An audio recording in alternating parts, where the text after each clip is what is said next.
सरकार गठन का मामला अब अभी तक खटाई में पड़ा हुआ है। मुख्यमंत्री कौन होगा इस बात पर सहमति नहीं बन पा रही है।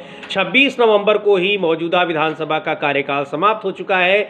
नई विधानसभा के चुनाव के नतीजे आए हुए एक हफ्ते होने जा रहे हैं, लेकिन अब तक वहां पूर्ण बहुमत की सरकार, पूर्ण बहुमत पाने के बावजूद महायुति गठबंधन अपना मुख्यमंत्री नहीं तय कर पा रहा है।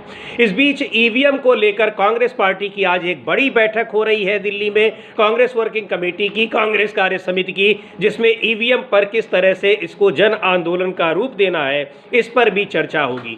मीटिंग के एजेंडे और भी कई है, लेकिन मुख्य रूप से इस समय कांग्रेस पार्टी और इंडिया गठबंधन इस आंदोलन की रूपरेखा को तैयार करने में जुटा हुआ है कि ईवीएम को लेकर किस तरह से सड़कों पर उतरा जाए। और ईवीएम को लेकर आंदोलन की शुरुआत सामाजिक कार्यकर्ताओं की ओर से हो चुकी है। इस पर आमरण अनशन शुरू हो चुका है, यानी अब राजनीतिक दल और सामाजिक संगठन एक साथ इस मुद्दे पर सड़क पर उतरने को तैयार हैं। वहीं दूसरी ओर अडानी के मुद्दे पर और संभल के मुद्दे पर लोकसभा की कार्यवाही फिर बाधित हुई, 12 बजे तक के लिए स्थगित की गई। 12 बजे अब उसकी शुरुआत होती है, आपको अपडेट देंगे। लेकिन जिस तरह से अडानी, ईवीएम, संभल, ये तमाम मुद्दे भारतीय जनता पार्टी के लिए परेशानी का सबब बने हुए हैं, वहीं महाराष्ट्र में भी इस बात का अंदेशा है कि महायुति गठबंधन बना रहेगा या फिर बिखर जाएगा, बावजूद इसके कि वहां पर भारी बहुमत के साथ जीत हासिल की है महायुति ने। महाराष्ट्र में अब तक सरकार नहीं बन पाई है। कल देर रात कल कई बार और लंबी टाइम तक, करीब 2 घंटे 3 घंटे तक गृह मंत्री अमित शाह के साथ गठबंधन के घटक दलों की बैठक हुई। उसके बाद एक तस्वीर भी जारी हुई, लेकिन उस तस्वीर के बाद जो स्थितियां बन रही हैं और जिस तरह के वहां पर बयान सामने आ रहे हैं, उसको देखते हुए ये लग रहा है कि कुछ न कुछ महायुति गठबंधन में घट रहा है, चल रहा है, उथल पुथल मची हुई है और भारी बहुमत के बावजूद सरकार बनाने में दिक्कतें आ रही हैं। एकनाथ शिंदे जो निवर्तमान मुख्यमंत्री हैं, उनका तो मुख्यमंत्री बनना अब असंभव सा लग रहा है, या ये माना जा रहा है कि अब वो नहीं ही बनेंगे। लेकिन क्या उनकी पार्टी इस बात को स्वीकार कर पाएगी? एकनाथ शिंदे हालांकि परोक्ष रूप से अपने पांव खींचने को, मुख्यमंत्री से अपना मुख्यमंत्री पद की अपनी दावेदारी छोड़ने को तैयार हैं, लेकिन भारतीय जनता पार्टी के भीतर भी ये चल रहा है कि भारतीय जनता पार्टी में मुख्यमंत्री कौन बनेगा, देवेंद्र फडणवीस या फिर कोई और। इसको लेकर विपक्ष भी हमलावर है और बार बार ये सवाल उठा रहा है कि आखिर इस मामले में जब पूर्ण बहुमत पाने के बावजूद सरकार क्यों नहीं बन पा रही है, और ये मतदाताओं के साथ धोखा नहीं तो और क्या है। इसका मतलब ये है कि वहाँ पर ये चुनाव कहा गया कि हम इस एक सामूहिक रूप से लड़ रहे हैं, लेकिन वास्तव में भारतीय जनता पार्टी अपना नेता, अपना मुख्यमंत्री वहाँ पर थोपने की कोशिश में है। बहुत सारी बातें हैं इसको लेकर जो वहाँ बयान चल रहे हैं, लेकिन आपको बता दें कि ईवीएम का मुद्दा, यानी इलेक्ट्रॉनिक वोटिंग मशीन का मुद्दा काफ़ी बड़ा मुद्दा बनता जा रहा है। इंडिया गठबंधन इसको लेकर सड़क पर उतरने जा रहा है और आज एक बड़ी बैठक कांग्रेस कार्य समिति की दिल्ली में हो रही है, जिसमें कांग्रेस पार्टी के तमाम नेता शामिल हो रहे हैं और बैठक में इस मुद्दे पर भी चर्चा होगी कि इसको आंदोलन का स्वरूप कैसे दिया जाए। 2 दिन पहले ही, 3 दिन पहले कांग्रेस पार्टी के राष्ट्रीय अध्यक्ष मल्लिकार्जुन खड़गे इस बात का संकेत दे चुके हैं कि क्या रूपरेखा तय होगी। साफ तौर पर कह दिया है उन्होंने कि अब केवल और केवल मतपत्रों से ही चुनाव के लिए हमें संघर्ष करना है, सड़क पर उतरना है, बिल्कुल उसी तरह जैसे भारत जोड़ो यात्रा राहुल गांधी ने की थी और सड़क पर उतरे थे कांग्रेस पार्टी के कार्यकर्ता और नेता। तो इसको लेकर आज कांग्रेस कार्य समिति की बैठक हो रही है। किन मुद्दों पर चर्चा होगी, ईवीएम को लेकर क्या बातें हो रही हैं, उसके बारे में अमलेंदु जी जानकारी देंगे। तो अमलेंदु जी, जो कार्य समिति की बैठक है, निश्चित तौर पर इस पर जो अभी पिछले दिनों मल्लिकार्जुन खड़गे ने बात कही थी कि ईवीएम कतई स्वीकार्य नहीं है और हम अब केवल और केवल बैलेट पेपर से ही चुनाव चाहते हैं, तो इस मुद्दे पर क्या कोई रणनीति बनकर सामने आ सकती है या फिर उसकी केवल चर्चा होगी? क्योंकि ये सवाल भी पूछा जा रहा है कि सड़क पर उतरेंगे, लेकिन कब? बिल्कुल समीर जी, अब ये चर्चा हो रही है कि सड़क पर उतरेंगे, आखिर कब, और ऐलान तो कर दिया मल्लिकार्जुन खड़गे ने संविधान सभा पे जो कार्यक्रम था, उनका संविधान दिवस पे कार्यक्रम था उसमें, कि इस पे खिलाफ आंदोलन किया जाएगा। और बड़ी खबर अब यही है समीर जी कि आज जो CWC की बैठक हो रही है, उस CWC की बैठक में हरियाणा और महाराष्ट्र में जिस तरीके से चुनाव में धांधलियाँ हुई हैं, इसकी समीक्षा की जा रही है और इसमें एक बड़े आंदोलन की रूपरेखा EVM के खिलाफ और चुनाव आयोग के खिलाफ बन सकती है। और इसको आज उसका आंदोलन की पूरी रूपरेखा, उसका क्या स्वरूप होगा, इसको लेकर चर्चा की जाएगी और काफ़ी कुछ निकल कर आ सकता है CWC की आज बैठक से। तो इस बैठक में काफ़ी कुछ निकल कर आ सकता है, कुछ रूपरेखा तैयार हो सकती है, लेकिन महाराष्ट्र में जिस तरह से गतिरोध बना हुआ है, वहाँ सरकार गठन को लेकर अब तक कुछ स्पष्ट बात सामने नहीं आ पाई है। उसको लेकर विपक्ष हमलावर है और शिवसेना के नेता संजय राउत ने सवाल उठाया है कि आखिर ऐसा क्या है कि महाराष्ट्र की जनता को उसका चुनाव होने के बावजूद और एक स्पष्ट बहुमत आने के बावजूद महायुति गठबंधन को सरकार क्यों नहीं बन पा रही है, इसका जवाब क्यों देगा। उन्होंने सीधे तौर पर आरोप लगाया है कि ये मतदाताओं से विश्वासघात है, धोखाधड़ी है। सुनते हैं क्या कहा है संजय राउत ने। लेकिन इसको लेकर लगातार जिस तरह से वहाँ महाराष्ट्र में, और महाराष्ट्र ही नहीं देश भर में ये चर्चा हो रही है कि गठबंधन के घटक दलों के साथ भारतीय जनता पार्टी के व्यवहार की भी चर्चा हो रही है, भारतीय जनता पार्टी के गठबंधन दलों के साथ रिश्तों को लेकर भी चर्चा हो रही है और उसका जो पिछला इतिहास है उसकी चर्चाएं भी हो रही हैं। ऐसे में ये संभावनाएं भी तलाशी जा रही हैं कि क्या गठबंधन के दोनों घटक दल हैं, यानी अजीत पवार और एकनाथ शिंदे, क्या ये दोनों कोई बड़ा कदम भी उठा सकते हैं। बहरहाल सुनते हैं संजय राउत को क्या कहा है उन्होंने। महाराष्ट्र बनाना चाहिए ये सुझाव दे रहे हैं संजय राउत, और महाराष्ट्र में सरकार गठन का क्यों नहीं हो पा रहा है, सरकार क्यों नहीं बन पा रही है, उस पर भी बात कर रहे हैं और उस पर सवाल उठा रहे हैं। लेकिन EVM को लेकर बड़े आंदोलन की तैयारी में इंडिया गठबंधन दिखाई पड़ रहा है। मूर्ति बनाने की बात भी उसी तरह से है जैसे मल्लिकार्जुन खड़गे ने कहा कि EVM मशीनों को अहमदाबाद के गोडाउन्स में भेज देना चाहिए, PM मोदी और गृह मंत्री अमित शाह के घरों में भेज देना चाहिए और चुनाव अब बैलेट पेपर से कराए जाने चाहिए। तो EVM को लेकर ये जो अब अभियान चल रहा है राजनीतिक दलों का, सामाजिक संगठनों का, निश्चित तौर पर अब वो तूल पकड़ता जा रहा है और इसको लेकर एक बड़े आंदोलन की तैयारी की रणनीति आज बन रही है। दिल्ली में कांग्रेस पार्टी की, कांग्रेस CWC की आज बैठक हो रही है जिसमें ये रणनीति तय होगी कि किस तरह से इसके खिलाफ आंदोलन किया जाए EVM को लेकर। और सामाजिक संगठनों का भी आंदोलन शुरू हो चुका है। सामाजिक संगठनों में जो आवरण अनशन हो रहा है और सिग्नेचर कैंपेन चलाने की शुरुआत हो रही है, उसको लेकर भी एक तरफ पैरेलल एक अभियान शुरू हुआ है। तो अब EVM का मुद्दा सरकार के लिए, चुनाव आयोग के लिए एक बड़ा मुद्दा बनता जा रहा है। अमलेंदु जी। बिल्कुल समीर जी, एक बड़ा मुद्दा बनता जा रहा है। बाबा आघाब जिनकी हमने कल चर्चा की थी जी, उन्होंने कल ही अपना 3 दिन का आत्मक्लेश, इसको नाम दिया है, अनशन शुरू किया है बाबा आघाब ने जी। और बाबा आघाब का कहना है साफ तौर पे कि देश के अंदर सचमुच लोकतंत्र का चीरहरण शुरू हो गया है। इसके खिलाफ राज्य में संवैधानिक अधिकारों के तहत 3 दिवसीय आत्मक्लेश विरोध प्रदर्शन किया जा रहा है। अब नागरिकों को सड़कों पर उतरने की जरूरत है और उन्होंने कहा कि EVM को लेकर काफ़ी ज़्यादा संदेह हैं। जो पुणे का महात्मा फुले बाटा है, वहाँ डॉक्टर आधम ने कहा कि जब केस चल रहा था, यानी अडानी जी पे भी उन्होंने बात की, तब प्रधानमंत्री ने विदेश से अडानी का समर्थन किया। इस मामले को संसद में उठाने से रोकने के लिए जो किया जा रहा है वह अपमानजनक है। विधानसभा चुनाव में जमकर सरकारी पैसा उड़ाया गया। उन्होंने ये भी कहा कि मतदान के बाद मतदान के आंकड़े लगातार बदलते रहते हैं, इसलिए EVM के बारे में संदेह की गुंजाइश है और यह सही है।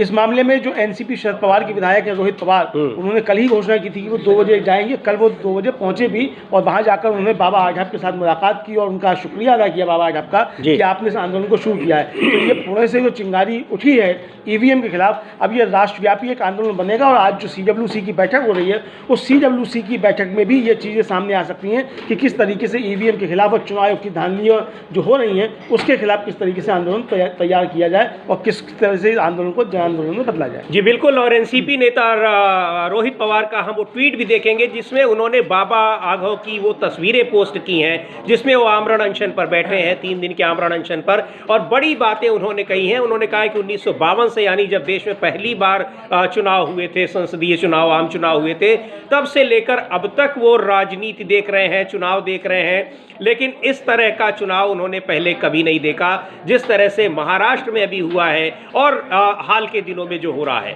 और सबसे बड़ा सवाल उन्होंने उठाया है ईवीएम को लेकर, और उसी के खिलाफ उनका ये आंदोलन है, आमरण अनशन है, जिसमें वो कह रहे हैं कि ईवीएम समाप्त होना चाहिए, ईवीएम से चुनाव नहीं होने चाहिए, चुनाव मतपत्रों से होने चाहिए जैसे पहले हुआ करते थे। और बहुत सारे इसमें जो बातें की जा रही हैं, ये मराठी में उनका ट्वीट है और जिसका जिक्र अभी अमलेदु जी ने उसको पढ़कर ट्रांसलेट कर बताया रोहित पवार में। और ये तस्वीरें आप अगर इनको देख सकते हैं कि किस तरह से बाबा आघव जो वहाँ पर आघव वो आमरण अनशन पर बैठे हैं, 94 साल के हैं बाबा आघव, और तभी वो कह रहे हैं कि उन्होंने अब तक आज़ादी के बाद से अब तक के जितने चुनाव हुए हैं वो सारे चुनाव उन्होंने देखे हैं और इस तरह के चुनाव पहले कभी नहीं हुए हैं। तो ये ईवीएम अब जिस तरह से एक बड़ा मुद्दा बन रहा है और उसको लेकर आज दिल्ली में कांग्रेस पार्टी की बैठक में, कांग्रेस कार्य समिति की बैठक हो रही है CWC की, उसमें भी इस पर रणनीति तय की जाएगी कि किस तरह से इस पर आगे बढ़ना है। इंडिया गठबंधन के घटक दलों की ओर से इसमें पूरी तरह से कांग्रेस पार्टी को समर्थन मिल रहा है और सभी घटक दल एक साथ इसके खिलाफ यानी ईवीएम के खिलाफ आंदोलन के लिए तैयार है। समाजवादी पार्टी के नेता अखिलेश यादव तो संसद में कह चुके हैं कि उनको ईवीएम से चुनाव स्वीकार नहीं है। वो सारी सीटें अगर उत्तर प्रदेश में जीत जाते लोकसभा में तब भी वो यही चाहते और यही कहते कि हमें मतपत्रों से ही चुनाव चाहिए। ये बड़ा सवाल है और ये सवाल उन धारणाओं को भी अब उनका भी खंडन कर रहा है जिसमें कहा जाता है कि विपक्ष चुनाव जीतने पर ईवीएम का सवाल नहीं उठाता है। क्योंकि हाँ, बता दें कि पिछले दिनों लोकसभा चुनाव के बाद जो 4 महत्वपूर्ण राज्यों के चुनाव हुए हैं उनमें 2 में इंडिया गठबंधन की भारी जीत हुई है, जबकि 2 में एनडीए गठबंधन की यानी भारतीय जनता पार्टी और उसके सहयोगियों की जीत हुई है। फिर भी ईवीएम के खिलाफ इंडिया गठबंधन एक बड़े आंदोलन की तैयारी में दिखाई पड़ रहा है। और महाराष्ट्र में जो सवाल उठ रहे हैं, महाराष्ट्र में भी इस तरह के सवाल उठे कि उसमें ईवीएम में किस तरह से धांधली की गई, ईवीएम किस तरह से सेट की गई, और यही नहीं जो मत प्रतिशत है, कितने मत पड़े, कितने वोट पड़े, कितने की गिनती हुई, और यहाँ तक कि ये भी कहा जा रहा है कि लोकसभा चुनाव में जितने वोट थे कुल वोट, विधानसभा के चुनाव में भी उसमें एक बड़ा अंतर देखने को मिल रहा है। तो ये सारे सवाल हैं, ये सारे तथ्य ऐसे हैं जो ईवीएम पर बड़े सवाल उठाते हैं और उसी के खिलाफ अब इंडिया गठबंधन यानी पूरा का पूरा विपक्ष एक बड़े आंदोलन की तैयारी में दिखाई पड़ रहा है। तो अमलेदु जी, ये जो सवाल आ रहे हैं और नए नए तथ्य सामने आ रहे हैं कि किस तरह से 6 महीने के भीतर इतने ज़्यादा वोटर्स की संख्या बढ़ गई है, और यही नहीं, वोट जितने लोगों ने दिए और जितने वोट गिने गए, ये तो बहुत पहले से इस तरह के आरोप लग रहे हैं और उसके तथ्य सामने प्रस्तुत किए गए। चुनाव आयोग ने उसका कोई संतोषजनक जवाब नहीं दिया। जाहिर है इसके लिए एक बड़े आंदोलन का दबाव है और इंडिया गठबंधन अब पूरी तरह से उस आंदोलन के लिए तैयार दिखाई पड़ रहा है। बिल्कुल समझिए, इंडिया गठबंधन इसके लिए तैयार दिख रहा है। अखिलेश यादव पहले ही बोल चुके हैं, उद्धव ठाकरे जो है उन्होंने अपने प्रत्याशियों को बुलाया है और शरद पवार ने भी अपने प्रत्याशियों को बुलाया। कांग्रेस की आज CWC की बैठक हो रही है, इसमें तैयारी की आंदोलन की तैयारी पर चर्चा होगी। महाराष्ट्र और हरियाणा में क्या क्या घपले हुए इस पर भी समीक्षा की जाएगी, सारी चीज़ें होंगी। इधर जो रोहित पवार कल पहुंचे थे बाबा आघव के पास, तो उन्होंने जो ट्वीट किया था जो मराठी में, उसका हिंदी अनुवाद भी हम बता देते हैं, उसका तात्पर्य क्या है। उन्होंने कहा क्या, उन्होंने कहा कि क्रांति सूर्य महात्मा ज्योतिबा फुले के स्मृति दिवस पर पुष्पांजलि अर्पित कर उन्हें एवं क्रांति ज्योति सावित्रीबाई फुले को नमन किया। इस बार विधानसभा चुनाव में ईवीएम घोटाले और अलोकतांत्रिक कृत्यों के विरोध में वरिष्ठ श्रमिक नेता बाबा आघाव ने आत्मक्लेश आंदोलन शुरू कर दिया है। इस आंदोलन में मैंने भी खरी के हिस्सेदार के रूप में भाग लिया। इस अवसर पर बाबा आघाव के सहयोगी, लोकतंत्र समर्थक कार्यकर्ता और नागरिक उपस्थित थे। 94वें वर्ष में भी लोकतंत्र को बचाने के लिए बाबा आघाव ने जो एल्गार का आह्वान किया है वह व्यर्थ नहीं जाएगा और हमें विश्वास है कि वह सफल होगा और हम युवा पीढ़ी के रूप में बाबा के इस अभियान को आगे बढ़ाने का काम करते रहेंगे। यानी कि बाबा आघाव ने जो आंदोलन शुरू किया है ईवीएम के खिलाफ, उसके विरुद्ध रोहित पवार और एनसीपी शरद पवार जो है वो आंदोलन करती रहेगी, इसको आगे बढ़ाएगी। ये एक तरीके से घोषणा कर दी है रोहित पवार ने, समीर जी। और आज कांग्रेस की जो CWC की बैठक है उसमें भी इस पर कोई चर्चा हो सकती है और इंडिया गठबंधन की तरफ से एक संयुक्त कार्यक्रम ईवीएम के खिलाफ और चुनाव आयोग की धांधलियों के खिलाफ सामने आ सकता है। जी बिल्कुल। तो रोहित पवार एनसीपी के नेता हैं, शरद पवार गुट की एनसीपी, और वो विधायक हैं, वो चुन कर आए हैं, लेकिन सबसे ज्यादा मुखरता के साथ वो बोलते दिखाई पड़ रहे हैं ईवीएम के खिलाफ, इसलिए कि पूरे महाराष्ट्र में जो चुनाव के नतीजे आए हैं वो सबको हैरान करने वाले हैं। और इस हैरानी के पीछे, इन नतीजों के पीछे जो सबसे बड़ा कारण बताया जा रहा है वो ईवीएम को बताया जा रहा है, प्रशासनिक मशीनरी के दुरुपयोग को बताया जा रहा है। और ये सवाल लगातार उठ रहे हैं। बाबा आढो 94 साल के सामाजिक कार्यकर्ता हैं और उन्होंने इसके खिलाफ सबसे पहले शुरुआत कर दी है अनशन की, आंदोलन की। आमरण अनशन पर बैठे हैं, 3 दिन के आमरण अनशन पर। 94 साल उनकी उम्र है और रोहित पवार भी उनके पास गए, उनके समर्थन में गए, उनका साथ देने के लिए गए। तो अपने कार्यकर्ताओं के साथ वो आमरण अनशन पर बैठे हुए हैं 3 दिन के लिए। और निश्चित तौर पर उनका यह आमरण अनशन उस स्थिति में एक कह लीजिए कि वो टॉनिक का काम करता दिख रहा है जब इंडिया गठबंधन खुद सड़कों पर उतरने को तैयार है ईवीएम के खिलाफ। कांग्रेस कार्य समिति की भी आज महत्वपूर्ण बैठक हो रही है और उसमें ये रणनीति तय की जाएगी। तो इधर महाराष्ट्र में पूर्ण बहुमत की सरकार बनने के बाद इस पूर्ण बहुमत की सरकार कैसे बनी, उस पर तो सवाल उठ ही रहे हैं। ईवीएम को निशाना बनाया जा रहा है, चुनाव आयोग पर सवाल उठ रहे हैं और चुनाव आयोग और सरकार यानी केंद्र सरकार और चुनाव आयोग की मिली भगत के आरोप लग रहे हैं। लेकिन इतने बड़े बहुमत के बावजूद सरकार वहां बन नहीं पा रही है, उसको लेकर भी सवालों के घेरे में है महायुति का। जो एनसीपी की शिवसेना की सांसद है प्रियंका चतुर्वेदी, उन्होंने भी इस पर कई सवाल उठाए हैं कि आखिर 1 हफ्ते हो गए और अब तक सरकार नहीं बन रही है, बार बार बैठकों का दौर हो रहा है, बावजूद इसके कोई मुख्यमंत्री नहीं तय हो पा रहा है। और सबसे बड़ी बात तो ये कि ये सारी चीज़ें जो तय हो रही हैं वो दिल्ली से तय हो रही हैं। विपक्ष लगातार यही आरोप लगाता रहा है एकनाथ शिंदे की सरकार पर कि उसकी सारी चीज़ें, जो गतिविधियां हैं, उसके सारे फैसले हैं, निर्णय हैं, वो सब चीज़ें दिल्ली से तय हो रहे हैं। जहां दिल्ली में 2 लोग यानी प्रधानमंत्री नरेंद्र मोदी और गृह मंत्री अमित शाह सारी चीज़ें तय कर रहे हैं। सुनते हैं प्रियंका चतुर्वेदी को और इस मसले पर कि चुनाव में बहुमत आने के बावजूद सरकार बन क्यों नहीं पा रही है और चुनाव में ये बहुमत आया कैसे। इन दोनों मसलों पर विपक्ष के निशाने पर है केंद्र सरकार। प्रियंका चतुर्वेदी को सुनते हैं।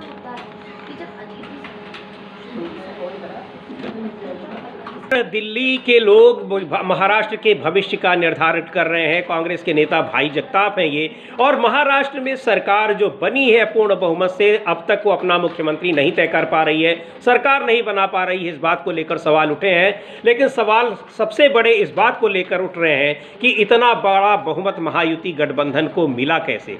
लगातार ईवीएम पर चर्चा हो रही है, उसके खिलाफ जमीन पर उतरने की रणनीति बन रही है। बाबा आघो जो समाज सेवी हैं, 94 वर्षीय, वो इसके खिलाफ आमरण अनशन पर बैठे हुए हैं। और इस बीच महाविकास अघाड़ी या इंडिया गठबंधन के नेता लगातार इसके खिलाफ, ईवीएम के खिलाफ, ईवीएम के दुरुपयोग के खिलाफ सबूत ढूंढ रहे हैं। और क्या जानकारी है अमलिंदु जी? समीर जी, इस बीच एक बड़ी खबर ये आई है कि जो कांग्रेस के प्रवक्ता हैं गुरदीप सिंह सप्पल जी, उन्होंने एक मतदाता जो पंजीकरण अधिकारी है उसने एक स्वतंत्र रूप से एफआईआर दर्ज कराई। उस एफआईआर के हवाले से कुछ चीजें बताई हैं, उससे ये साफ जाहिर होता है कि किस तरीके से धांधली करके महाराष्ट्र में चुनाव जीता गया जी। वो लिखते हैं गुरदीप सिंह सप्पल की मतदाता सूची धोखाधड़ी के संबंध में एमवीए द्वारा 19/10/2024 की शिकायत की पुष्टि महाराष्ट्र के तुलजापुर विधानसभा क्षेत्र में एक मतदाता पंजीकरण अधिकारी द्वारा स्वतंत्र रूप से दर्ज कराई गई प्राथमिकी से होती है। यह एफआईआर मतदाता सूची वोटर रजिस्ट्रेशन में धोखाधड़ी के तरीके को दर्शाता है। तुलजापुर में 2 अक्टूबर 2024 और 16 अक्टूबर 2024 के बीच में 1000 नकली मतदाताओं के आवेदन अचानक देखे गए। फर्जी मतदाताओं के आधार कार्ड में तस्वीर और नाम अलग अलग लोगों के थे। जब वोटर रजिस्ट्रेशन अधिकारी ने इन वोटरों के नए पते पर जांच की तो ये नकली मतदाता उल्लिखित पते पर नहीं पाए गए। यह स्पष्ट रूप से कहते हैं कि भारतीय चुनाव आयोग के आधिकारिक मोबाइल एप्लीकेशन का उपयोग करके मतदाता सूची में नामित नामों को शामिल करने के लिए नकली आधार कार्ड बनाए गए थे। अंत में उनका कहना है कि फर्जी मतदाता पंजीकरण का उपयोग करके चुनाव में धांधली करने का प्रयास किया जा रहा है। और उस एफआईआर की कॉपी भी गुरदीप सिंह सप्पल ने अपने ट्वीट में नथी की है समीर जी। तो ये साफ तौर पर समझ में आ रहा है कि जब चुनाव आयोग का एक पंजीकरण अधिकारी है वो बता रहा है कि किस तरीके से सिर्फ एक विधानसभा क्षेत्र में 1000 जो थे वोट 10 दिन में बढ़ाए गए और फर्जी आधार कार्ड जो है उसके जरिए वहाँ अप्लाई किया गया, वो उसने पकड़ लिए, उसके एफआईआर दर्ज कराई गई है कि आधार कार्ड नकली थे, फोटो किसी के थे और किसी का था। और इसके लिए चुनाव आयोग का जो एप्लीकेशन है, ऐप है, उसका इस्तेमाल किया गया। जी, तो ये बड़े गंभीर बड़े आरोप गंभीर। है, चूंकि ये एफआईआर दर्ज करा रहा है सिस्टम में बैठा व्यक्ति। तो जो व्यक्ति इन सारी प्रक्रियाओं से जुड़ा हुआ है वो एफआईआर दर्ज करा रहा है, जिसका जिक्र गुरदीप सिंह सप्पल अपने इस ट्वीट में कर रहे हैं। ये अपने आप में एक महत्वपूर्ण जो कह लीजिए कि एक एविडेंस है, एक प्रमाण है। और ईवीएम को लेकर कि किस तरह से चुनावी जो ये प्रक्रिया है उसमें कैसे मतदाताओं के नाम जोड़ने, मतदाताओं के नाम काटने, वहाँ से शुरू होकर और मतदाता सूची में जिस तरह से धांधली की गई है, फिर जो इन लोगों ने, कितने लोगों ने मतदान किए हैं, उसके बाद टोटल जो वोट गिने गए हैं, यानी कई स्तरों पर ये जो धांधली की शिकायतें हैं वो सुनने में आ रही हैं। उसके खिलाफ सारे जो दस्तावेज हैं, सबूत हैं, इकट्ठे कर रहे हैं इंडिया गठबंधन के घटक दल। उसको लेकर वो चुनाव आयोग में एक बार फिर शिकायत करेंगे, बिल्कुल उसी तरह जैसे हरियाणा में की गई थी। लेकिन ये शिकायत अब केवल ये चीज़ें, ये आरोप, ये शिकायतें चुनाव आयोग तक, शिकायतों तक ही सीमित नहीं है। अब इसके खिलाफ जिस तरह से एक बड़े आंदोलन की रूपरेखा तय हो रही है वो बहुत महत्वपूर्ण है।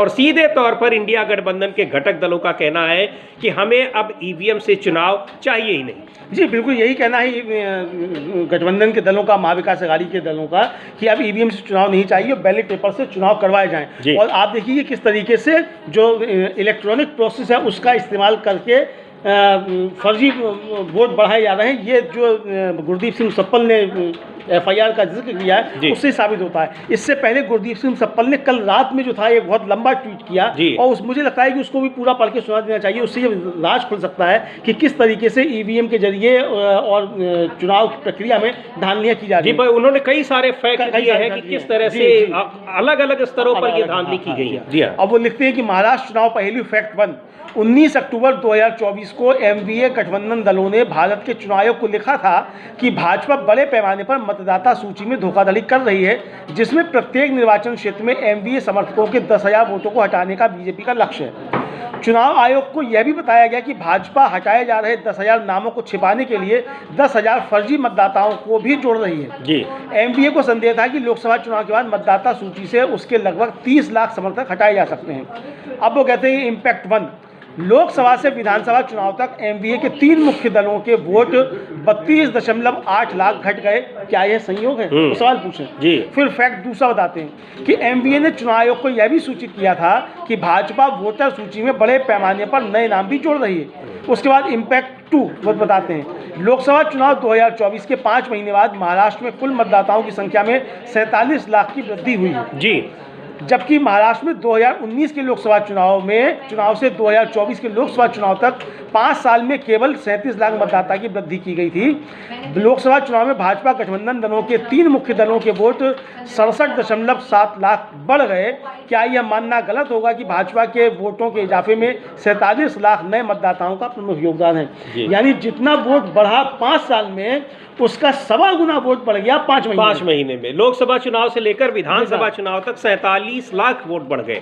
और ये कैसे बढ़ गए? ये सब उसी जो एक जिसको विपक्ष कह रहा है कि षड्यंत्र है, ये उसी षड्यंत्र के तहत बढ़ गए। और कैसे बढ़ गए, जो एक अभी दूसरे ट्वीट में गुरदीप सिंह सप्पल ने जिक्र किया था, जो अमलेंदु जी ने आपको सुनाया, कि एक ही विधानसभा में 10,000 से ज़्यादा मतदाताओं को, ऐसे मतदाता जो वोटर लिस्ट होती है, फाइनल वोटर लिस्ट, उसमें शामिल कर लिए गए जिनके नाम, पते और है ही नहीं, यानी वो पूरी तरह से फर्जी हैं। तो 10,000 अगर एक विधानसभा क्षेत्र में आ रहे हैं तो ये, और उसकी एफआईआर उस सिस्टम में जुड़े एक व्यक्ति ने दर्ज कराई है, यानी उस सिस्टम का भाग है जिसको ये सारी चीज़ें पता है। अच्छा, अब वो एक और फैक्ट रखते हैं कि जो लाड़की बहना योजना जिसकी बड़ी चर्चा हो रही है, उस पर उन्होंने फैक्ट 3 रखा है और कहा है कि भाजपा गठबंधन की जीत में लाड़की बहना योजना एक बड़ा कारण थी, जिसके तहत महाराष्ट्र की महिलाओं को प्रतिमाह 1,500 रुपये दिए जा रहे हैं। सर्वेक्षणों में इस योजना के कारण महायुति के 2 से 3% वोट बढ़ने का अनुमान था।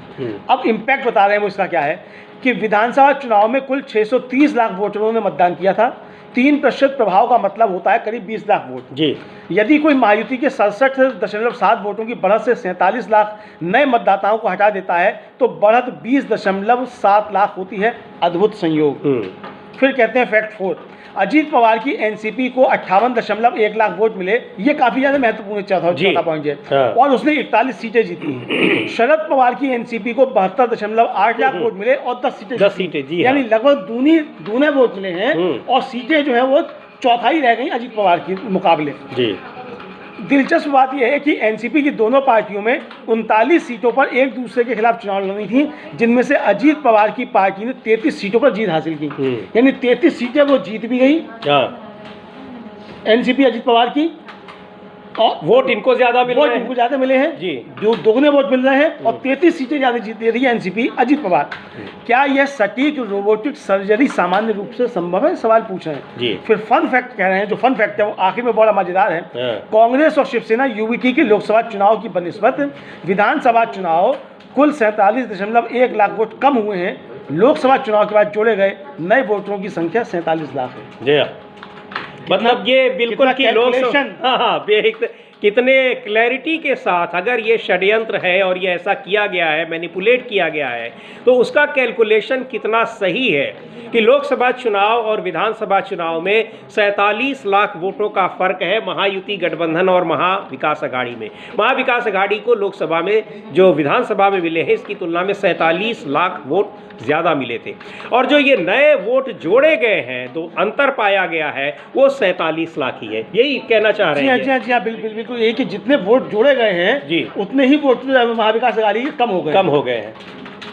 तो ये अद्भुत संयोग है, और इसने सीटों का जो अंतर है उसको इतना बढ़ा दिया। सीटों का अंतर उसने बढ़ा दिया 4 गुना ज़्यादा। मतलब जितना महाविकास अघाड़ी की सीटें हैं उसकी 4 गुना ज़्यादा आ गई हैं सीटें इनकी एनडीए महायुति की जी महाविकास अघाड़ी से। तो किस तरीके से खेल हुआ है, इस खेल की तरफ गुरदीप सिंह सप्पल जो है वो इशारा कर रहे हैं। अब आज जो CWC की बैठक हो रही है कांग्रेस की, उसमें इस पर क्या रणनीति बनती है और चुनाव आयोग पर जिस तरीके से सवाल उठ रहे हैं, देखिए ये इतने बड़े घपले बिना चुनाव आयोग की सहमति के नहीं हो सकते। जो वोटों का बढ़ना है, वोटों का डिलीशन है, ये सारे मसले जिस तरीके से हुए हैं, तो इसमें सीधे सीधे चुनाव आयोग की संलिप्तता नजर आती है। और यही आरोप जो है वो विपक्ष लगा रहा है कि चुनाव आयोग ने ये गड़बड़ियां करके भाजपा को चुनाव जितवाया है महाराष्ट्र में। ये विपक्ष का आरोप है। तो ये विपक्ष का आरोप है, और इस हरियाणा में भी इस तरह के आरोप लगे थे। हमने आपको वो सारे जो आरोपों की फेहरिस्त थी वो आपको बताई थी। 20 सीटें कम से कम वहाँ ऐसी थी जहाँ सीधे तौर पर चुनाव के दिन, मतदान के दिन ईवीएम की मशीनों के ख़राब होने के कारण हुई। 99% चार्ज मशीनें थीं, और वो 99% चार्ज मशीनें उन्होंने भारतीय जनता पार्टी को वोट दिया था। उसके खिलाफ चुनाव आयोग का रुख किया कांग्रेस पार्टी ने, लेकिन चुनाव आयोग ने जवाब तो दिया, लेकिन जवाब बहुत ही असंतोषजनक जवाब दिया, जो विपक्ष का कहना है। अब महाराष्ट्र के मामले में भी संजय राउत ये दावा कर चुके हैं कि 450 शिकायतें उन्हें मिली हैं। जैसा कि अब कांग्रेस के प्रवक्ता गुरदीप सिंह सप्पल ये पूरा का पूरा आंकड़ा एक प्रस्तुत करते हुए दिखा रहे हैं, और ये सारे आंकड़े वहां से निकाले गए हैं जो खुद चुनाव आयोग के आंकड़े हैं। ये कहीं दूसरी जगह से निकले हुए आंकड़े नहीं हैं, लेकिन इन आंकड़ों का जो एक इंटरप्रिटेशन है, उनकी जो व्याख्या है, वो किस तरह से दिखा रही है कि ये कहाँ से कहाँ एक पार्टी कहाँ पर स्टैंड कर रही थी, वो कहाँ पहुँच गई, और दूसरी पार्टी कहाँ थी 5 महीने पहले, वो कहाँ चली आई। तो 47 लाख वोट कम मिले हुए हैं, और यही 47 लाख वोट ज़्यादा जुड़े हुए हैं लोकसभा चुनाव से और ये विधानसभा चुनाव के बीच में। तो बहुत बड़ा ये आरोप है, और ये बहुत बड़े कह लीजिए कि बहुत पुख्ता सबूत भी हैं। इन सारे सबूतों को लेकर चुनाव आयोग का रुख तो करेंगी ही ये पार्टियां, यानी इंडिया गठबंधन के घटक दल। लेकिन अब जिस तरह से इसको लेकर ज़मीन पर आंदोलन करने की तैयारी है, और ये कहा जा रहा है कि अब ईवीएम को लेकर हम बार बार शिकायत नहीं दर्ज कराएंगे, बल्कि अब हम ईवीएम के खिलाफ लड़ाई लड़ रहे हैं कि हमें ईवीएम से चुनाव चाहिए ही नहीं, चुनाव मतपत्रों से होना चाहिए। और अभी आपको अब एनसीपी के नेता जो रोहित पवार एनसीपी के विधायक हैं, वो भी चुनाव जीत कर आए हैं, लेकिन उन्होंने भी कई सवाल उठाए हैं। और जो बाबा आढव इसके खिलाफ आंदोलन कर रहे हैं, आमरण अनशन कर रहे हैं पुणे में, उनका वो साथ देने के लिए पहुंचे, वो भी वहां पर बैठे। बाबा आढव के साथ उन्होंने वहां पर आंदोलन जो कर रहे हैं 3 दिन का आमरण अनशन, उनके साथ में रोहित पवार पहुंचे हुए हैं, और ईवीएम को लेकर वो लगातार हमलावर हैं। रोहित पवार का वो ट्वीट देखते हैं जिसमें उन्होंने ईवीएम को लेकर क्या बातें कही हैं, और जिस तरह से बाबा आढव इसके खिलाफ आंदोलन में उतर रहे हैं, तो उन्होंने उनकी किस तरह से प्रशंसा की है। और अब ये एक बड़ा मुद्दा बनता हुआ चला जा रहा है। रोहित पवार लिख रहे हैं कि क्रांति सूर्य महात्मा ज्योतिबा फुले के स्मृति दिवस पर पुष्पांजलि अर्पित कर उन्हें क्रांति ज्योति सावित्री माई फुले को नमन किया। इस बार विधानसभा चुनाव में ईवीएम घोटाले और अलोकतांत्रिक कृत्यों के विरोध में वरिष्ठ श्रमिक नेता बाबा आढाव ने आत्मदाह आंदोलन शुरू कर दिया है। इस आंदोलन में मैंने भी खरी के हिस्सेदार के रूप में भाग लिया। इस अवसर पर बाबा आढाव के सहयोगी, लोकतंत्र समर्थक, कार्यकर्ता और नागरिक उपस्थित थे। 94वें वर्ष में भी लोकतंत्र को बचाने के लिए बाबा आढाव ने जो एल्गार का आह्वान किया है वह व्यर्थ नहीं जाएगा और हमें विश्वास है कि वह सफल होगा और हम युवा पीढ़ी के रूप में बाबा के इस अभियान को आगे बढ़ाने का काम करेंगे। देखिए, बाबा आढाव जो 94 साल के हैं वो आंदोलन कर रहे हैं। उनका ये कहना है, बड़े सामाजिक कार्यकर्ता हैं महाराष्ट्र के, उनका ये कहना है कि वो जब देश में पहले आम चुनाव हुए 1952 से लेकर अब तक उन्होंने सारे चुनाव देखे हैं, ऐसा पहले कभी नहीं देखा। और निश्चित रूप से ये जो कह रहे हैं कि उससे प्रेरणा मिलेगी, प्रेरणा इन्हीं लोगों से मिल रही है। और अब ये इंडिया गठबंधन के घटक दल इसीलिए जमीन पर उतरने के लिए अब उतावले हैं, क्योंकि इसके अलावा दूसरा कोई विकल्प उनको नहीं दिखाई पड़ रहा है। हाँ बिल्कुल समीर जी, कोई विकल्प दिखाई नहीं पड़ रहा है और इंडिया गठबंधन इस पर तैयारी अच्छे तरीके से कर रहा है कि अब तैयारी करके ईवीएम के खिलाफ और चुनाव आयोग की धांधलियां जो हैं उनके खिलाफ आंदोलन किया जाए, उसको एक व्यापक रूप दिया जाए। और आज CWC की जो बैठक हो रही है उसमें भी इस पर चर्चा होगी और महाराष्ट्र और हरियाणा के मसले पर ही वहाँ चर्चा होनी है कि किस तरीके से भारतीय जनता पार्टी महाराष्ट्र और हरियाणा का चुनाव जीती है, उसमें चुनाव आयोग की क्या भूमिका है, इसको लेकर वहाँ चर्चा होगी और कोई आंदोलन की रूपरेखा तैयार की जा सकती है और कानूनी इसके क्या रास्ते हो सकते हैं उस पर भी चर्चा होगी, ये होगा। लेकिन जो रोहित पवार है उन्होंने एक और ट्वीट भी आज किया है समीर जी, और वो जो चीफ इलेक्शन कमिश्नर रहे हैं डॉक्टर SY कुरैशी, उनका एक वक्तव्य है, उसकी खबर को उन्होंने पोस्ट करते हुए, हालांकि वो मराठी की खबर है, मराठी में है, वो हिंदी अखबारों में भी आई है, उसको पोस्ट करते हुए लिखा है कि पूर्व मुख्य चुनाव आयुक्त SY कुरैशी ने वोटिंग प्रतिशत पर चिंता जताई है। यह दिखाया गया कि मतदान के दिन शाम 5 बजे तक मतदान प्रतिशत 55% था, जो अगले दिन बढ़कर 67% हो गया जी, 12% बढ़ गया। उनका मानना है कि यह वोटिंग दर पिछले 3 दशकों में सबसे ज़्यादा थी। यह बढ़ा हुआ मतदान प्रतिशत और फर्जी मतदान में वृद्धि सभी चिंताजनक हैं, इसलिए मतदाताओं के मन में कई तरह की शंकाएं हैं और हम लगातार इसे लेकर सवाल पूछ रहे हैं, लेकिन चुनाव आयोग इस पर एक भी शब्द नहीं बोल रहा है। इसका मतलब क्या है, ये रोहित पवार पूछ रहे हैं और बता रहे हैं कि 24 घंटे में 12% मत बढ़ गए, 80 लाख के आसपास मत जो है वो बढ़ा दिए चुनाव आयोग ने।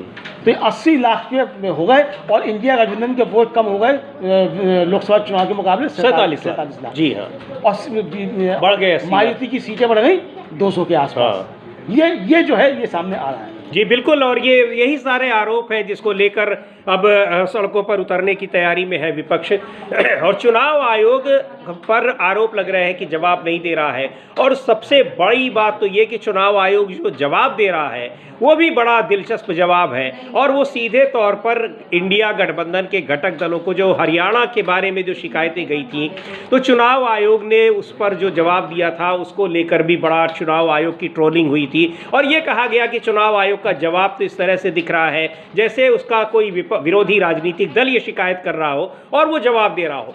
तो कई सारे सवाल हैं और इसको लेकर जो लगातार सवाल उठते रहे ईवीएम मशीनों को लेकर, चुनाव आयोग को लेकर और चुनाव आयोग सरकार की संलिप्तता को लेकर, वो आरोप अभी भी लग रहे हैं। लेकिन विपक्ष को ये पता है कि आयोग से, चुनाव आयोग से उसको यही जवाब मिलेगा, इसलिए अब वो केवल चुनाव आयोग के जवाब की प्रतीक्षा में नहीं है बल्कि इसके खिलाफ एक बड़े आंदोलन की तैयारी में है। आंदोलन की तैयारी में उसको सामाजिक संगठनों का न केवल साथ मिल रहा है बल्कि सामाजिक संगठनों का दबाव पड़ रहा है कि इसके खिलाफ राजनीतिक दलों को आंदोलन के लिए उतरना होगा, अन्यथा ये लोकतंत्र के लिए बड़ा घातक होगा। बिल्कुल, बहुत ज़्यादा घातक होगा लोकतंत्र के लिए, और इसीलिए जन आंदोलन जो है वो खड़े हो रहे हैं और सिविल सोसाइटी और तमाम लोग जो सामाजिक कार्यकर्ता हैं वो इसको लेकर काफ़ी ज़्यादा सवाल उठा रहे हैं कि ईवीएम के ज़रिए, मशीनों के ज़रिए किस तरीके से घपले हो रहे हैं। ये आरोप लगाए जा रहे हैं सामाजिक संगठनों की तरफ से, और यही दबाव जो है वो काम कर रहा है विपक्ष पर, और विपक्ष अब इसका रास्ता देख रहा है कि किस तरीके से एक बड़ा आंदोलन खड़ा किया जाए ईवीएम मशीनों के खिलाफ और चुनाव आयोग के जरिए जो धांधलियाँ की जा रही हैं उनके खिलाफ। और इसको लेकर आज CWC की, कांग्रेस की जो सेंट्रल वर्किंग कमेटी है, उसकी बैठक भी हो रही है और उसमें काफ़ी कुछ निर्णय लिए जा सकते हैं। वो बैठक जो है वो खासतौर से है ही महाराष्ट्र और हरियाणा में जो घपले हुए हैं उन पर चर्चा करने के लिए CWC की बैठक बुलाई गई है। शाम तक इसके परिणाम सामने आएंगे कि इस पर कांग्रेस की CWC क्या आंदोलन की रूपरेखा तैयार करती है और किस तरीके से ये आंदोलन खड़ा होगा, किन किन क्षेत्रों में खड़ा होगा, क्या क्या इसके कानूनी पक्ष हैं उनको सामने लेकर चला जाएगा। इस सब पर शायद CWC में आज चर्चा होगी। जी बिल्कुल। और एक आंदोलन का एक कह लीजिए कि एक ब्लूप्रिंट जो है वो पृष्ठभूमि तैयार कर दी है मल्लिकार्जुन खड़गे के उस बयान ने कि इसको बिल्कुल भारत जोड़ो यात्रा की तरह यानी देशव्यापी आंदोलन बनाया जाएगा। सड़क पर उतरकर इसके लिए आंदोलन किया जाएगा। ऐसा नहीं कि 2-4 जगह सभाएं कर दी गई, रैलियां कर दी गई और इसके खिलाफ आवाज़ उठाई गई, बल्कि एक सड़कों पर उतरकर डोर टू डोर कैंपेन इसके लिए चलाया जाएगा। इस तरह के एक आंदोलन की तैयारी में दिखाई पड़ रहा है विपक्ष, इंडिया गठबंधन। और दूसरी ओर महाराष्ट्र में सरकार भारी बहुमत के बावजूद सरकार न बन पाने को लेकर जो सवाल उठ रहे हैं वो भी अपने आप में बड़े महत्वपूर्ण हैं, बड़े गंभीर हैं। कांग्रेस नेता प्रमोद तिवारी ने इसको सीधे तौर पर कहा है कि ये लोकतंत्र का मजाक उड़ाया जा रहा है कि बहुमत की सरकार आने के बावजूद गठबंधन के घटक दल आपस में लड़ रहे हैं कि कौन मुख्यमंत्री बनेगा, किसकी पार्टी का मुख्यमंत्री बनेगा। एक बार सुनते हैं प्रमोद तिवारी ने क्या कहा है। लेकिन उनका जो बड़ा आरोप ईवीएम से नहीं होने चाहिए, ये बात कह रहे हैं कांग्रेस नेता प्रमोद तिवारी। और प्रमोद तिवारी कह रहे हैं कि महाराष्ट्र में जो कुछ हो रहा है यानी पूर्ण बहुमत की सरकार बनने के बावजूद, वहाँ पूर्ण बहुमत पाने के बावजूद सरकार अगर नहीं बन पा रही है तो ये एक स्वार्थ का समझौता था और ये लोकतंत्र का मजाक उड़ाया जा रहा है। क्योंकि ये जो सरकार पिछली बनी थी, महायुति का गठबंधन जो बना था, वो महायुति गठबंधन को लेकर भी बड़ी चर्चाएं रही। हालांकि 2.5 साल वो सरकार चली जिसमें एकनाथ शिंदे अपनी पार्टी से विधायकों को तोड़ कर ले आए, एनसीपी नेता अजीत पवार अपनी पार्टी से विधायकों को तोड़ कर ले आए और इधर भारतीय जनता पार्टी के जो विधायक थे उनके जरिए ये सरकार बन गई, सरकार चली, उसी पर ये चुनाव लड़ा गया। लेकिन चुनाव से पहले आज जो हो रहा है इसकी आशंकाएं चुनाव से पहले ही जताई जा रही थी। अमलेंदु जी। बिल्कुल समीर जी, चुनाव से पहले इस तरह की आशंकाएं जताई जा रही थी और महाविकास अघाड़ी का एक प्रतिनिधिमंडल जाकर चुनाव आयोग से मिला भी था। ये सारी शिकायतें वहाँ की गई थी किस किस तरीके से चुनाव में धांधलियाँ हो रही हैं और ये लगातार प्रेस कॉन्फ्रेंस भी करता रहा महाविकास अघाड़ी। गुरदीप सिंह सप्पल ने आज जो ट्वीट किए उसमें ये बताया है कि किस तरीके से महाविकास अघाड़ी ने चुनाव आयोग से मिलकर इन धांधलियों की शिकायत की थी, लेकिन चुनाव आयोग ने उस पर कोई निर्णय नहीं लिया। बाबा आढाव भी जो है वो जो अपना अनशन कर रहे हैं, आत्मक्लेश जिसको उन्होंने नाम दिया है, वो साफ तौर पर उनका कहना है कि चुनाव आयोग ने आंखें मूंदे रखी, जबरदस्त तरीके से भ्रष्टाचार हुआ। सन 52 से वो चुनावी प्रक्रिया का हिस्सा रहे बाबा आढाव और उनका कहना है कि उन्होंने इतना ज़्यादा भ्रष्टाचार अपने पूरे जीवन में नहीं देखा चुनाव में। और उनका कहना साफ साफ है कि लोकतंत्र का चीरहरण शुरू हो गया है। ये शब्द इस्तेमाल किए उन्होंने कि लोकतंत्र का चीरहरण शुरू हो गया है। तो क्या वाकई में लोकतंत्र का चीरहरण शुरू हो गया है? ये लोकतंत्र का चीरहरण कब तक चलता रहेगा? ये लोकतंत्र का चीरहरण करने वाले कौन लोग हैं?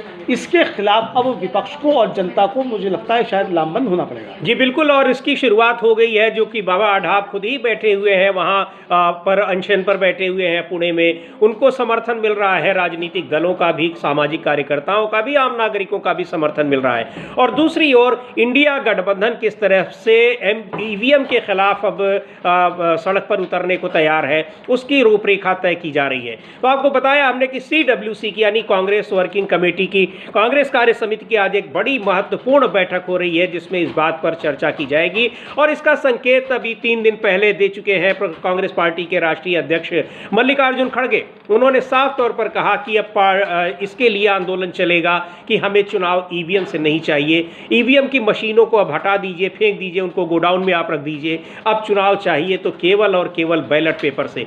कांग्रेस नेता प्रमोद तिवारी भी अभी वही बात कह रहे हैं। और इसके अलावा जो महाराष्ट्र में सरकार नहीं बन पा रही है उसको भी ये बताया जा रहा है कि किस तरह से वहाँ एक स्वार्थ का गठबंधन रहा और वही स्वार्थपरता तीनों दलों की ये दिखाई पड़ रही है कि किसका मुख्यमंत्री होगा और किसका नहीं मुख्यमंत्री होगा। तो ये सारे मुद्दे ऐसे हैं जिस पर इस समय सरकार घिरी हुई नजर आ रही है, केंद्र सरकार घिरी हुई नजर आ रही है। ईवीएम के मुद्दे पर जिस तरह से गुरदीप सिंह सप्पल ने तमाम तथ्यों के आधार पर जो सवाल उठाए हैं कि कैसे 47 लाख वोट बढ़ गए लोकसभा चुनाव से विधानसभा चुनाव के बीच में, और उतना ही अंतर आ रहा है महाविकास और जो महायुति गठबंधन है उन दोनों गठबंधनों के वोटों के बीच में।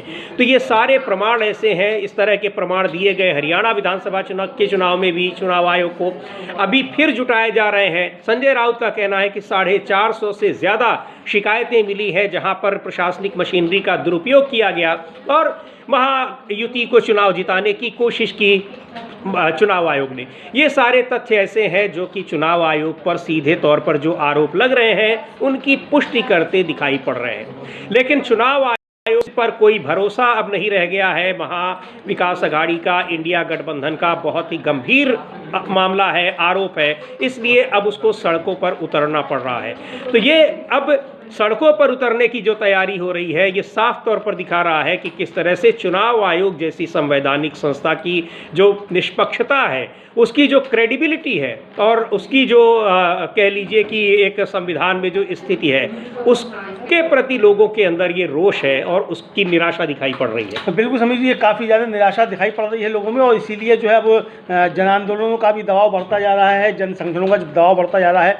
विपक्ष भी अब इस मुद्दे को गंभीरता से अब ले रहा है। अभी तक तो ये होता था कि भाई दबाव में आ जाता था, बीजेपी कहती थी कि आप कहीं जीत जाते हैं तब ईवीएम की बात नहीं करते, और हार जाते हैं तब ईवीएम का रोना रोते हैं, ये बातें। और इसी तरीके की टिप्पणी सुप्रीम कोर्ट ने भी कर दी थी। लेकिन अब विपक्ष समझ गया है कि ये इसी तरीके से करते हैं और ईवीएम के जरिए किस तरीके से ये सरकारें हड़प रहे हैं, ये विपक्ष अब समझ गया। विपक्ष इसीलिए आंदोलनरत है और विपक्ष अब इसकी पूरी तैयारी कर रहा है एक मजबूत आंदोलन खड़ा करने की ईवीएम मशीनों के खिलाफ, कि चुनाव ईवीएम से ना कराए जाएं। इस पर विपक्ष तैयार हो रहा है। तो विपक्ष तैयार हो रहा है। कांग्रेस की जो CWC है, कांग्रेस वर्किंग कमेटी, उसकी बैठक में आज क्या तय होता है उससे हम आपको अपडेट करेंगे। और इधर पुणे में बाबा आढव वो अनशन पर बैठ गए हैं। 3 दिन का उनका अनशन है। उनके साथ तमाम सामाजिक कार्यकर्ता, आम नागरिक और राजनीतिक दलों के लोग भी हैं। और उस पर जो रोहित पवार ने ट्वीट वो लगातार अपडेट कर रहे हैं, उन तस्वीरों को भी वो ट्वीट कर रहे हैं जो वहाँ के अनशन स्थल की हैं। और अब कांग्रेस पार्टी इस बारे में आज अपनी CWC की बैठक में क्या तय करती है, इन तमाम चीज़ों से आपको हम अपडेट करेंगे। आप बने रहिए DB लाइव के साथ